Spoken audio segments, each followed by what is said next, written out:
Tá mainte Áth Cliath faoich ruam agus faoich ruam raum an deire seachtainna seo tar éis calúint ránóir dá gcuid Shane O'Hanlon an deire seachtainna Seinnteoir.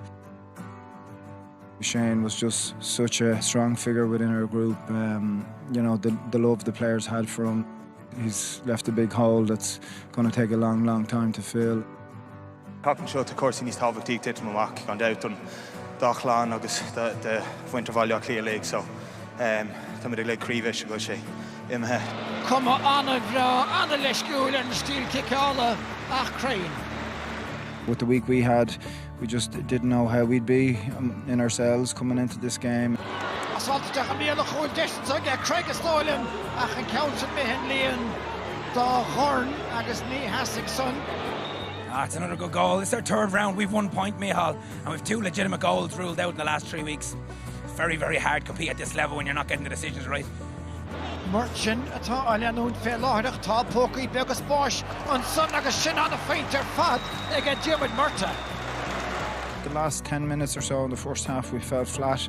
The energy was very low. We became very pedestrian and that just wasn't us. Agus Blacklia le Conor Callan Dírig brúisteach an son ach a caite siar mátá an spriochaimse ag a fearchóla. Lowry Murphy has spontas a chorus shocker son Shane. The spontas of H Rodo las agus rinne an air from you just tackle all agus cussing agus rig a crew so over ye in a via guest okay story get that note leis.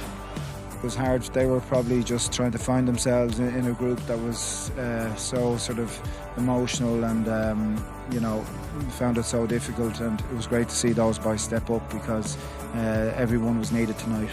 An pass cut in the Kinúna, just to the park, agus ag Cliath go home in their fad, ag Niall Scully.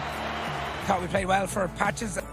Thought we performed okay, but we created 5 goal chances. Dublin created 1. That's the difference. We didn't take ours.